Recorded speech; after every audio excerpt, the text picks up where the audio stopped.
A homeless single dad secretly taught a blind girl Beethoven at midnight, until her billionaire mother walked in. What she said next turned their lives upside down. If this story resonated with you, click subscribe and let me know in the comments where you're watching from. Because tomorrow I will be giving you another story just as crazy as this one, and you don't want to miss it. Now let us begin. Before we dive in, let me ask you something.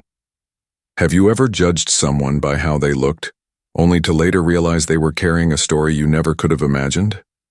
Tell me in the comments if you've ever had that moment. And as you share, make sure you're subscribed, because tomorrow's story will test that very belief again. Rain hammered against the glass windows of the Meridian Arts Center. The lobby stood empty at 11 p.m. A homeless man pushed through the heavy doors, shaking water from his worn jacket. David Humphrey, weathered beyond his 38 years, clutched a tattered backpack against his chest. He moved toward the emergency stairs, heading to the third-floor utility closet where he slept when the shelter was full.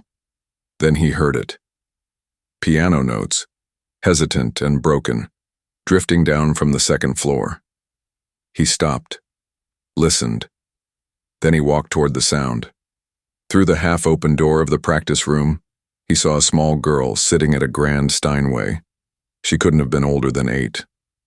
Her hands searched the keys like she was reading Braille, her unseeing eyes fixed on nothing.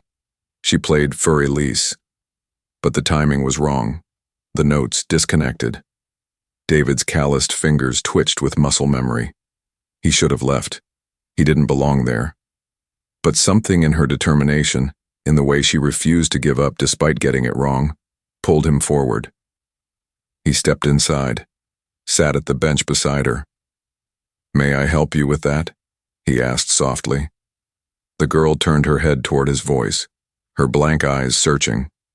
2 pairs of hands hovered over ivory keys, one rough and worn from years on the streets, one small and delicate learning. She smiled, tilted her head to listen. Down the hallway, a woman in an elegant black coat rounded the corner.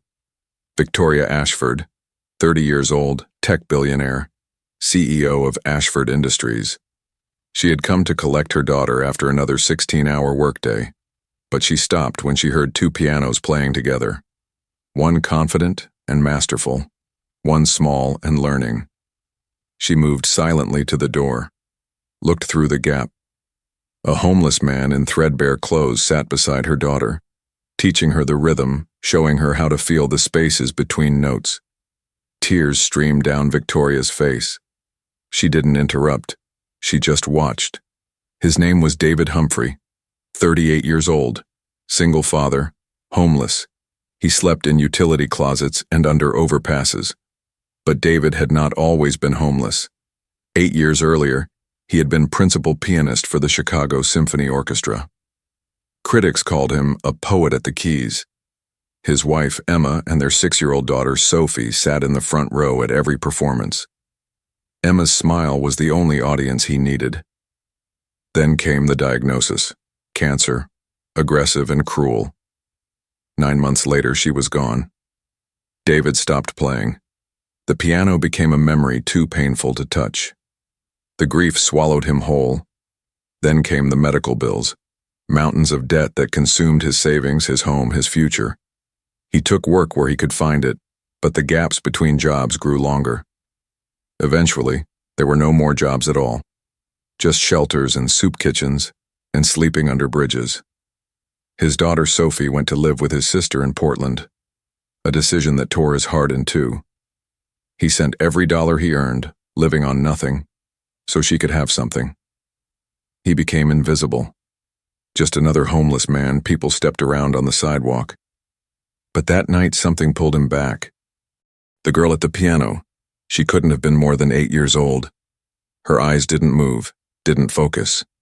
She was blind, yet her fingers moved across the keys with fierce determination. She played by ear. No sheet music, no teacher, just pure instinct.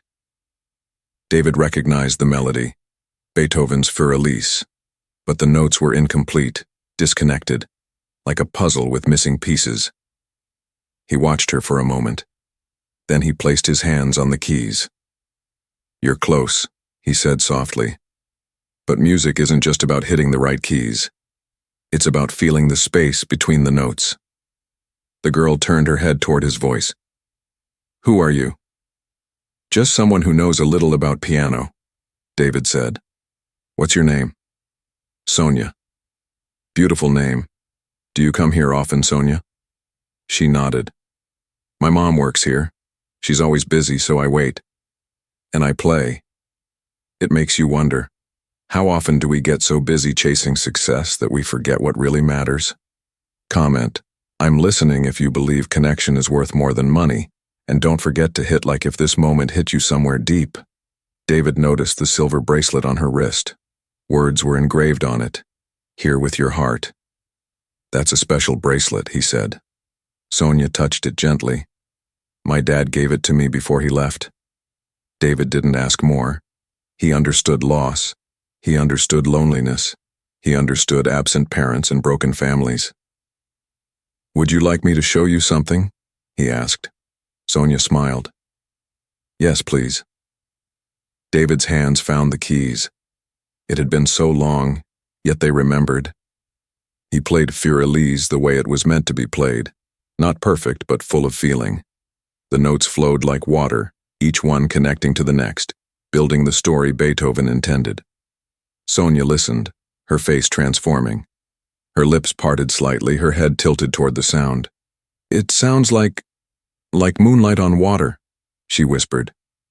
David smiled, his first real smile in years. "Exactly.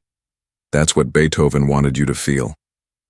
He showed her the tempo, the dynamics, the spaces between notes where the emotion lived. She tried again, her small fingers more careful now, more intentional. "Better." "Yes," David said. Just like that. They played together until the security guard made his rounds at midnight. David slipped out through the emergency exit. Sonia remained at the piano, her fingers still moving over the keys, practicing what he had taught her. Behind the door, Victoria stood, her back pressed against the wall, one hand covering her mouth. She listened to every word, watched every gesture. When they finished, she wiped her eyes and returned to her office. But she didn't work. She just sat in the dark, thinking about the homeless man who gave her daughter something she couldn't. For 3 weeks, David taught Sonia every Tuesday and Thursday night. He timed his arrival for 9 p.m. after his day of searching for work. Sometimes he found a few hours loading trucks or washing dishes. Sometimes he found nothing but closed doors and turned backs. But he always came to the Meridian Arts Center, always climbed those stairs, always opened that door. Sonia waited for him in the practice room, her face lighting up when she heard his distinctive shuffle-step walk. She recognized him not by sight, but by sound. The slight drag of his left foot from an old injury he got years ago, back when he still had a home, back when he still had everything. "Mr. David," she called out before he even spoke. He brought nothing but himself, no sheet music, no teaching materials, just his memory and his hands. They started with scales, boring but necessary, then simple melodies. "Twinkle, twinkle, little star." "Mary had a little lamb." Songs she already knew but needed to play properly. Then he taught her the real music, the music that mattered. "Chopin sounds like longing," he told her, playing a nocturne. The notes drifted through the room, melancholy and beautiful. "Like remembering someone you loved." "Debussy sounds like water," he said, playing Clair de Lune. The melody rippled and flowed, like moonlight reflecting on a lake. And Beethoven. He played the opening of the Fifth Symphony. Beethoven sounds like fighting against the darkness, like refusing to give up even when everything is against you. Sonia absorbed everything. Her fingers grew more confident each night. She stopped hesitating, stopped second-guessing herself. She played with emotion now, not just technique. She played like she understood. Victoria came every night now. She stood in the hallway, hidden in shadow. She arrived early, leaving work unfinished in her office, conference calls cut short, emails unanswered, Deals postponed. Things that once seemed critical now seemed meaningless. She watched through the gap in the door, listened to her daughter laugh, something she rarely heard at home. She saw the way Sonia's whole body leaned toward David when he spoke. The trust, the connection, the joy, everything Victoria had failed to provide. One night, between pieces, Sonia told David about her life. "My mom is always working," she said, her fingers resting on the keys. "Always in meetings, always on the phone. She says, 'Just one more deal, and then we can spend time together.' But there's always one more deal." David listened, his heart aching with recognition. He knew that trap, the belief that if you just worked a little harder, earned a little more, then everything would be okay. Until you realized you had sacrificed what mattered most. "I live in a big house," Sonia continued, "with 20 rooms. But it feels empty. Sometimes I think she forgets I'm there." David placed his hand gently on hers. "She doesn't forget. Sometimes people work so hard to give us everything that they forget we just want them." Sonia was quiet for a moment. "Do you have kids, Mr. David?" "A daughter, Sophie. She's 10 now." "Where is she?" David swallowed hard. "She lives in Portland with her aunt, my sister. She's in a good school, has friends, a warm bed every night, everything I can't give her." "Why can't you be with her?" "Because sometimes love means letting go so someone else can thrive. Sometimes the best thing you can do for someone is step aside and let them have the life they deserve." Sonia squeezed his hand. "Do you miss her?" "Every second of every day. But I know she's safe. She's loved. She's getting an education. That matters more than me being there." "I think she misses you too," Sonia said quietly. David's vision blurred. He blinked rapidly, cleared his throat. "Maybe. I hope so." In the hallway, Victoria's tears fell silently. She watched this homeless man and her daughter, two people who had every reason to be bitter, choosing kindness instead. She realized her daughter was teaching her something through this stranger, something about what really mattered. In the third week, Sonia asked the question David had been dreading. "Where do you live, Mr. David?" He hesitated, his hands frozen above the keys. He should have known she would ask eventually. She was too perceptive, too aware. "Different places," he said carefully. Sonia tilted her head, a gesture he had come to know. She was listening to the truth beneath his words, the hesitation, the shame. "You don't have a home, do you?" David looked at his worn shoes, his threadbare jacket. There was no point lying to someone who saw so clearly without eyes. "No," he admitted. "I don't. Not for a long time." Sonia processed this in silence. Then, "Where will you sleep tonight?" "There's a shelter on 5th Street. If there's room, I'll get a bed. And if there's no room?" David shrugged, trying to sound casual. "Then I'll find somewhere warm. I always do." Sonia's face crumpled. "That's not fair. You're so kind and you teach me piano and you don't even have a home." David took her small hand in his calloused one. "Home isn't always a place. Sometimes it's a person. Sometimes it's a moment." He played a gentle melody with his free hand, an improvisation, something soft and warm. "Sometimes it's a song. And right now, teaching you, being here with you, this feels like home." Sonia hugged him, her small arms fierce around his shoulders. David's eyes filled with tears, the first he had allowed since Emma died. He held this child who wasn't his, this girl who saw him when everyone else looked away. Behind the door, Victoria made a decision. She turned and walked quickly to her office, her heels clicking on marble. She pulled out her phone, made calls, urgent calls, private investigator, background check. She needed to know who this man really was, not because she didn't trust him, but because she did. The next Tuesday, David noticed something different. A security guard he didn't recognize walked past the practice room. Once, twice. The man looked in, made notes on a clipboard, David's instincts screamed danger. He had been invisible for so long, surviving by staying unnoticed. And now someone was watching. "Sonia," he said carefully, "I think maybe we should stop for tonight." "Why?" she asked, confused. "We just started. I think it's getting late." But it was only 9:30, their usual lesson time. Sonia sensed his fear. She reached for him.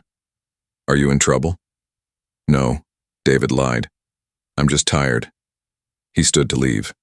Sonia grabbed his hand. "You'll come back on Thursday, right? Promise?" David looked at her trusting face, her unseeing eyes, her hand clutching his. He should have said no, should have protected himself. It should have disappeared before whatever was coming arrived. But he couldn't break her heart. "Thursday," he promised. "I'll be here." That night, David didn't sleep in the utility closet. Too risky. He left the building, walked 12 blocks to the shelter. There was no room. There was never room when you needed it most. He spent the night under an overpass, shivering in his thin jacket. Rain seeped through the concrete above, dripping on his face. He pulled his backpack closer, tried to sleep. He thought about Sonia, about Sophie, about Emma, about all the ways life broke you and asked you to keep going anyway, about how he had been knocked down so many times he had forgotten what it felt like to stand. Thursday, he told himself. Just make it to Thursday. In her office, Victoria reviewed the background check on her desk. The private investigator had worked fast. David Humphrey, age 38, former principal pianist, Chicago Symphony Orchestra, multiple awards, critical acclaim. Wife, Emma Humphrey, deceased 8 years ago from cancer. Daughter, Sophie Humphrey, age 10, living with David's sister in Portland. No criminal record, no history of violence, no red flags. Just a man destroyed by grief and medical debt. A man who had lost everything but somehow still had something to give. Victoria made another decision. She picked up her phone and dialed. Thursday night arrived. David entered the building at 8:45 p.m., 15 minutes early. He wanted every moment with Sonia he could get. His instincts still whispered warnings, the security guard with the clipboard, the feeling of being watched, but he ignored them. She was waiting for him. He wouldn't let her down.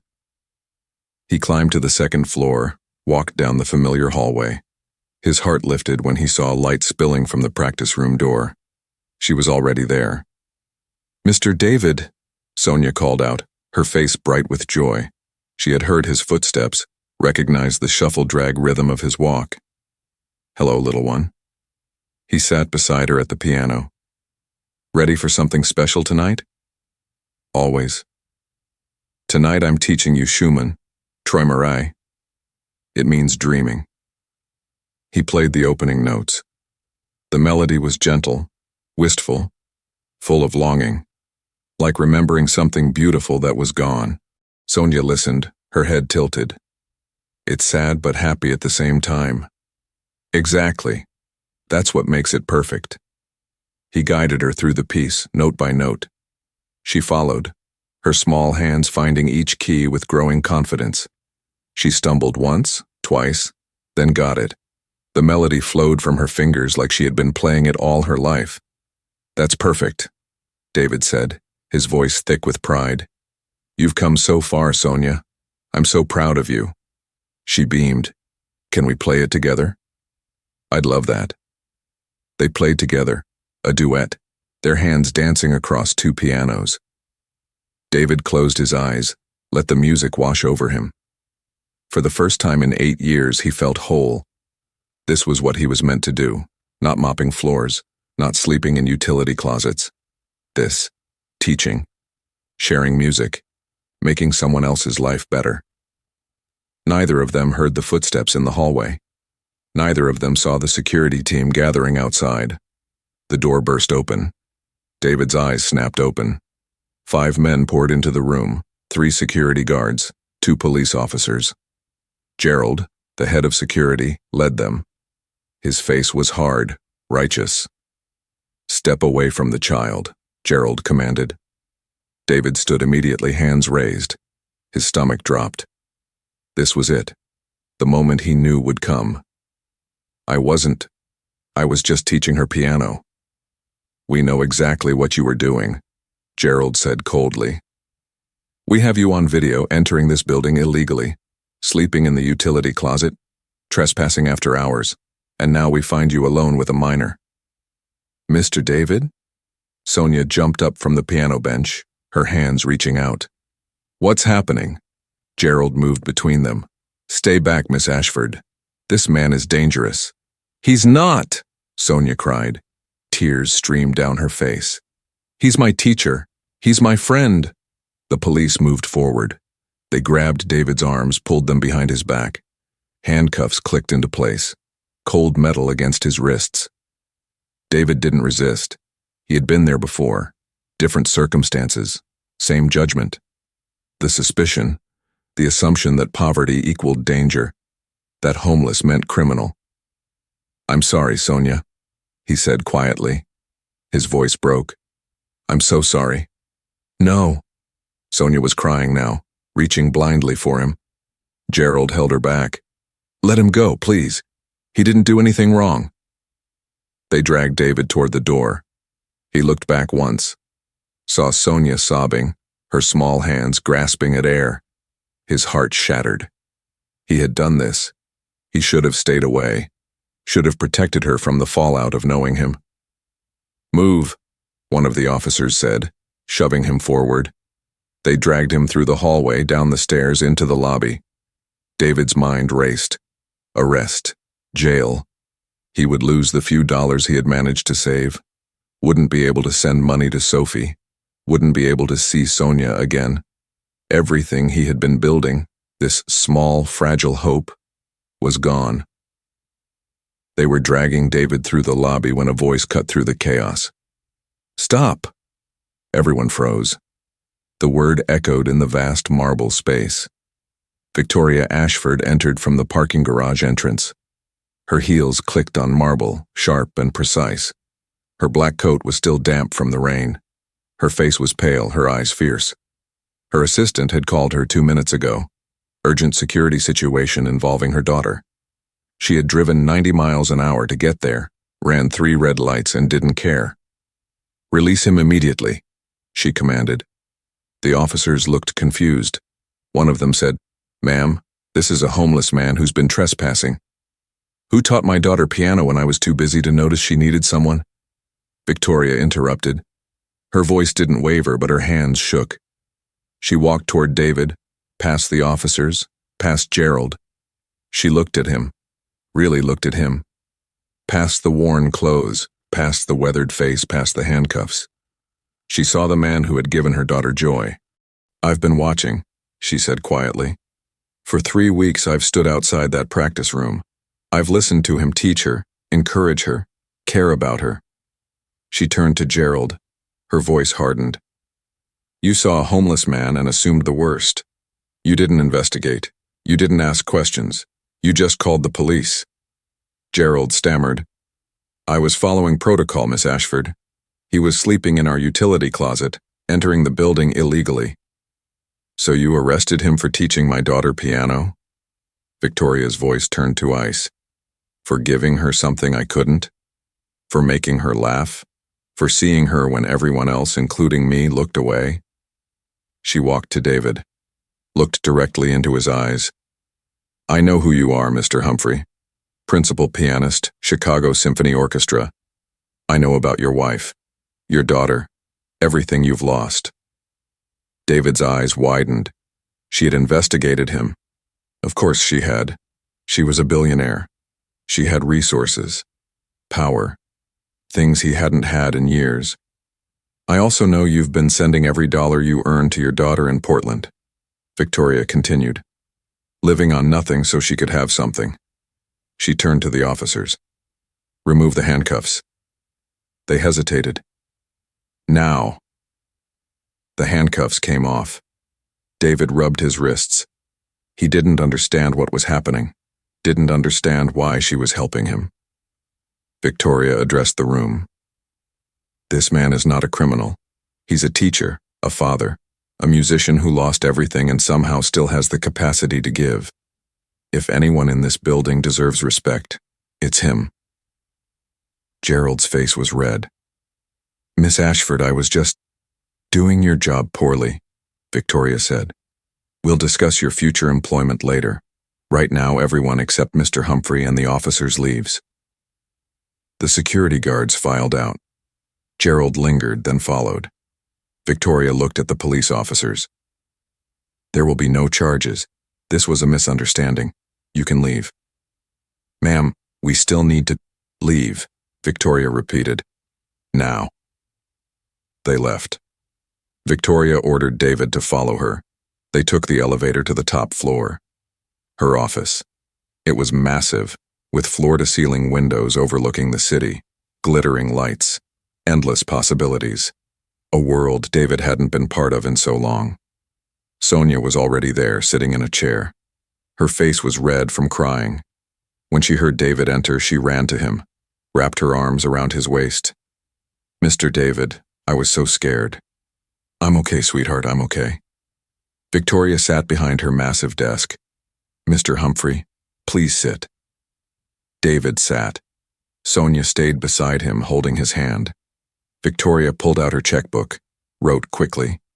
This man committed no crime, she said, though it was unclear who she was speaking to. Maybe herself. He gave my daughter time, attention, care. While I was building an empire, he was building her confidence. She tore out the check, slid it across the desk. David looked down. His vision blurred. The number had too many zeros. It couldn't be real. This is your salary for the first year as director of the Ashford Music Foundation. I don't... What? I'm establishing a foundation, Victoria said. Its mission is to provide free music education to homeless children and children with disabilities. You'll run it, build the program from the ground up, hire teachers, create curriculum, make it everything you wish had existed when you needed it. David couldn't speak, couldn't process what was happening. I'm also providing an apartment, rent-free, in the building I own on Riverside. 3 bedrooms. She looked at him meaningfully. Enough room for your daughter to move back from Portland. David's tears fell freely now. He didn't try to stop them. I can't. Why would you do this? Because you saw my daughter when no one else did, Victoria said simply, including me. Because you gave without expecting anything in return. Because the world needs more people like you in positions to help others. Sonia squeezed David's hand. Say yes, Mr. David. He looked at this small, blind girl who had changed his life, who had reminded him that music still mattered, that he still mattered. Then at a billionaire who saw past his circumstances to the man beneath. Yes, he whispered. Yes. Victoria stood, extended her hand. David shook it. Her grip was firm, certain. Start Monday, she said. We have a lot of work to do. Victoria. He used her first name for the first time. She looked at him. Thank you. For seeing me. For believing in me. Thank you, she said quietly. For teaching me that success means nothing if you can't see the people around you. 6 months later, the Ashford Music Hall was packed. Parents, children, teachers, press. Camera crews lined the back wall. This was news. Billionaire tech CEO establishes music foundation, hires homeless man as director. The human interest story of the year. But David didn't think about any of that. He stood at the podium in a conductor's suit. It fit perfectly. Victoria had insisted. But his eyes still carried the same kindness, the same warmth that had made a blind girl trust him. On stage, 50 children sat with instruments, violins, cellos, flutes, clarinets. At the center, 2 grand pianos. Beside one sat Sonia, now 9 years old. Her fingers rested confidently on the keys. She wore her bracelet, "Here with your heart." She was wearing a blue dress. Her hair was pulled back. She looked happy. The lights dimmed. The audience quieted. David raised his baton, looked at each child. They were all there because of second chances, because someone believed in them, because music didn't care where you came from, only where you were willing to go. The children began to play. An original composition David had written called "The Things We Cannot See." The melody was beautiful, bittersweet, hopeful, alive. It started soft, built, crashed, and then resolved into something gentle. Sonia played the lead piano part. Her fingers danced across the keys. She didn't need to see the notes. She felt them, every single one. She played the way David had taught her, with her heart. In the front row, Victoria watched, really watched, not checking her phone, not thinking about work, just present, just there. Next to her sat Sophie, David's daughter, home from Portland. 10 years old now. She held her father's old photograph from his symphony days. She looked at it, then at him. Tears streamed down her face. Her father, her hero, back. The music swelled, reached its climax, then softened. The final note hung in the air. Silence. Then thunderous applause. The audience rose, cheering, crying. David and Sonia bowed together. She reached for his hand. He took it, and everyone understood that sometimes the people society overlooked were the ones capable of changing everything. Before you go, think about this. Who in your life deserves a second chance you've been too afraid to give? Drop their initials in the comments if this story reminded you of someone, and subscribe, because the next story might just be about redemption too. Thank you for watching this story to the end. If you enjoyed this story, you will surely love the next one. It's as crazy and more intriguing as you can ever imagine. So do check it out. Click on the image showing on your screen right now to watch the next one.